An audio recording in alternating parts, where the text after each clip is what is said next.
Argentina, ese país que podía ser y nunca llegó, ese país que es noticia por sus continuas crisis que vive desde hace décadas y todavía no toca fondo. Un país modelo hace un siglo y que hoy en las estadísticas aparece simplemente como un país más, a diferencia por ejemplo de México que con sus problemas tiene mejores proyecciones para el futuro. Argentina tenía todo para ser un país rico o emergente, pero las distintas circunstancias llevaron al país a estar como está, mal. Cada uno tiene su postura de cuándo fue el momento exacto en que la Argentina se jodió. Eso no es tema para este video, así que los invito a comentar en qué fecha para ustedes se jodió el país y por qué. La pregunta de este video no es cuándo, sino los distintos por qué el país está así desde las últimas décadas, mucho más desde la vuelta de la democracia en 1983.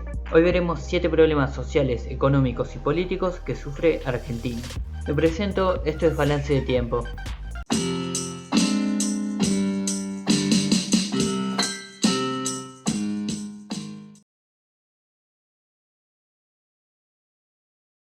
El problema que solucionaron todos salvo Venezuela y Argentina en América. La inflación en Argentina es el tema principal para cualquier presidente que llega. Desde 1944 hasta 2019, de 26 presidencias, solo 5 tuvieron una inflación menor a 2 dígitos, mientras que, en el lado opuesto, 6 presidentes tuvieron inflaciones anuales de 3 dígitos. El país sufrió 2 hiperinflaciones en el 89 y en los 90 que destrozaron la economía y a la calidad de vida de la sociedad. Sin embargo, con la ley de la convertibilidad en 1991 parecía ponerle fin a la inflación, pero como esto es Argentina, todo dura un tiempo. Con la salida traumada en 2001-2002, la inflación volvió a ser de tema hacia 2005, cuando volvió a ser un índice de 2 dígitos anual. Desde ese momento nunca volvió a ser de un dígito. Las consecuencias de una alta inflación es que destruye poco a poco una economía si no se resuelve por la inestabilidad que genera año tras año. Se aumenta el costo de vida de una persona, el ahorro se pierde, las inversiones se reducen por la inseguridad, la economía en general lo sufre y el mayor problema que genera esto es la devaluación del peso. Se hace más seguro ahorrar o invertir en otra moneda como el dólar para no sufrir la inestabilidad. Por ejemplo, las inmobiliarias están dolarizadas hace décadas. El problema en la Argentina es la inflación y el objetivo es reducirlo. El mayor reto es que con tantas décadas de inflación se fue haciendo una economía dolarizada de manera informal, que va a costar mucho en volver a que un argentino o extranjero vuelva a confiar en la moneda nacional.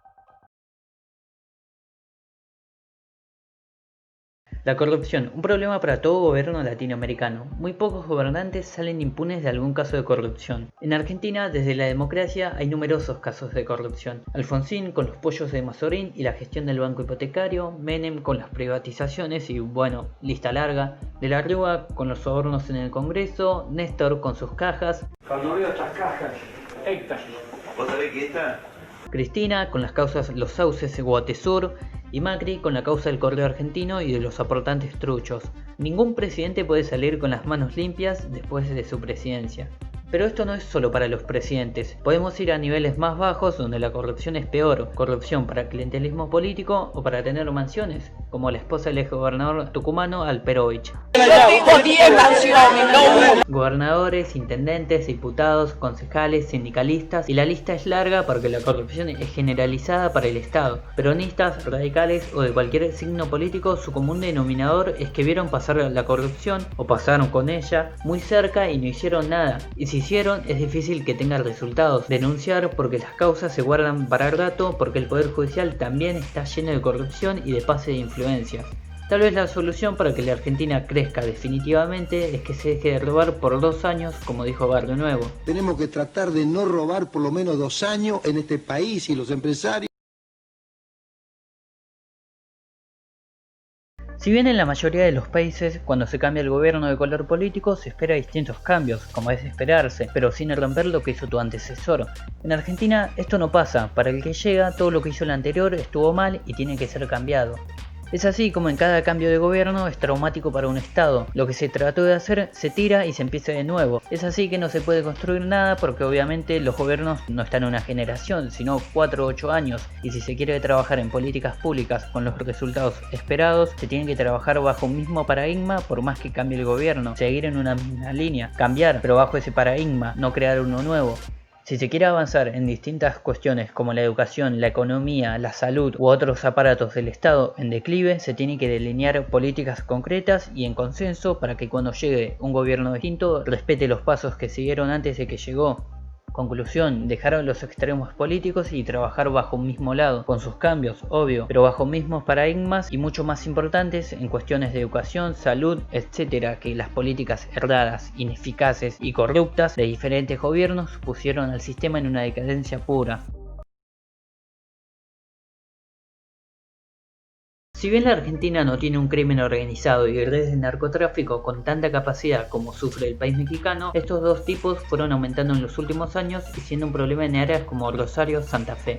La inseguridad fue en aumento, en mayor número durante la década de los 90 y desde ahí no tuvo freno. Para más del 50% de las personas es una de sus principales preocupaciones fuera de la economía. Un 50,4% de la población, según encuestas, sufrió algún hecho delictivo y más de la mitad no hicieron la denuncia. Porque además esto, la inseguridad también juega con el papel de las fuerzas de seguridad que están corrompidas y dejan zonas libres o cooperan de otras maneras con la delincuencia. La confianza en la policía está entre las peores valoradas y junto al Poder Judicial, los fiscales hacen poco para cuando un delincuente es detenido reciba la pena que tiene que recibir, porque la cuestión es que de nada sirve que alguien sea detenido para que sea liberado 12 horas después o que cuando reciba una pena en la misma cárcel sea devuelto a las calles para que salga a robar. La inseguridad en Argentina juega desde los niveles más bajos como son las fuerzas de seguridad, la policía, hasta las esferas del Poder Judicial como son los fiscales y jueces que hacen poco para que se reduzcan los delitos. Mencionar también a los gobiernos que cada vez que se cambia el color político cambia también sobre el rol de las fuerzas como es el caso de Patricia Bullrich y la actual ministra de Seguridad Sabina Frederick. La primera con un rol más activo y la segunda con uno más defensivo sobre las fuerzas de seguridad. Argentina tiene una población de unos 45 millones de personas y con regiones ricas como lo es la ciudad de Buenos Aires y provincias muy pobres como lo es la mayoría del norte argentino, donde muchos para subsistir son presas de los políticos.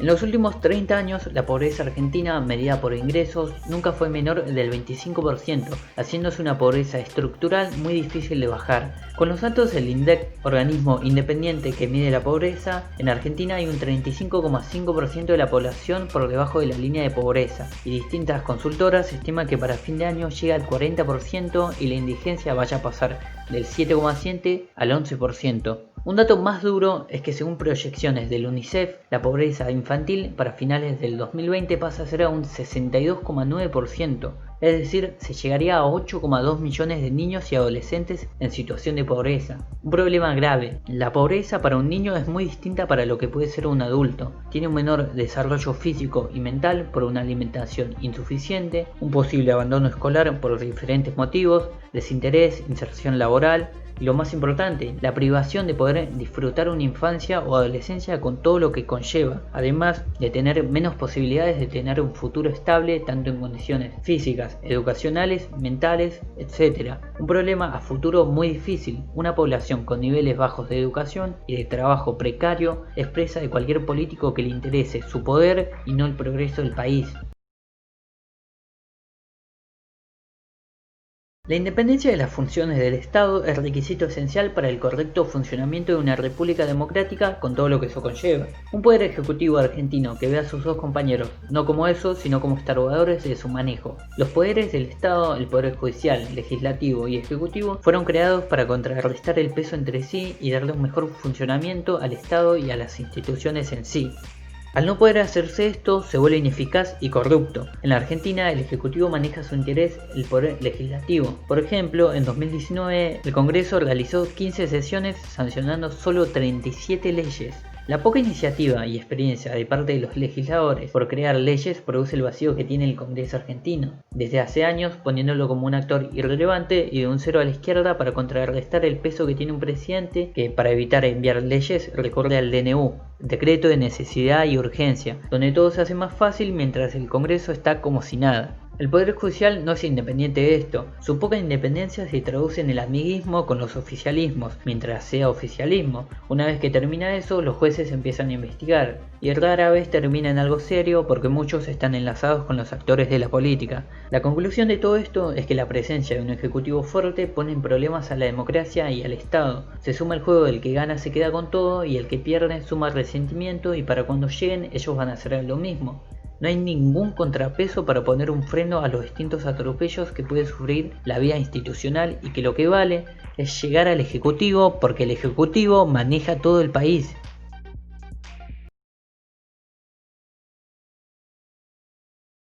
Hablar de economía argentina es difícil. ¿Qué funciona y qué no funciona? ¿Qué es lo que se debe cambiar y qué no? Son preguntas difíciles y de mucha explicación, pero se puede decir que para que la economía funcione mejor se debe reducir el empleo público. Según la OCDE y el BID, Argentina ocupa el 15% de la fuerza laboral en el Estado, un promedio cercano al de los países de la OCDE, pero sin poder ofrecer bienes y servicios públicos de la misma calidad y cantidad. Argentina tiene un problema con el excesivo empleo público que se va haciendo cada vez más grande y más ineficaz. Otra cosa, la cuestión de la coparticipación, que mezcla economía y política. Las provincias gastan más de lo que recaudan y este desbalance fiscal genera incentivos políticos y económicos con consecuencias como el amiguismo con el oficialismo para obtener recursos, el nulo desarrollo de las provincias ya que no tienen incentivos de desarrollarse porque el Estado los cubre y otros ejemplos que dañan al país y al federalismo. Y por último, los altos impuestos. Una pyme argentina que paga todos sus impuestos da pérdida. La presión impositiva representa el 106% de la ganancia neta en una empresa, cifra superada por las Islas Comoras en África. La presión impositiva total en Argentina, expresada como la ratio de ingresos fiscales sobre el PBI, llega al 35%, cifra del 2017. Es decir, por cada 100 pesos generados por los argentinos, el Estado se queda con 35 pesos. Una situación muy por encima de sus vecinos, que el promedio es del 23%, o de los BRICS, que es del 28%. Esto es algo insostenible para el progreso de un país. Una alta inflación con una economía disfuncional en varios lados y con un Estado grande e ineficaz donde está corrompido en todos los niveles, desde el poder legislativo y judicial hasta una intendencia en Formosa. Mientras esa corrupción pasa, las cifras de pobreza suben y afectan cada vez más a la sociedad, que ve como a pesar de que cambia el color político en el gobierno, lo único que ve es cómo se echan las culpas entre sí de los problemas argentinos mientras los problemas siguen estando y nadie sabe solucionarlos. Si quiere en algún momento ser un país serio, va a tener que solucionar estos problemas o mínimamente la economía y muchos más para llegar a ser un estado relevante en el mundo, ya que a mi parecer tiene la capacidad para hacerlo y creo que debe serlo.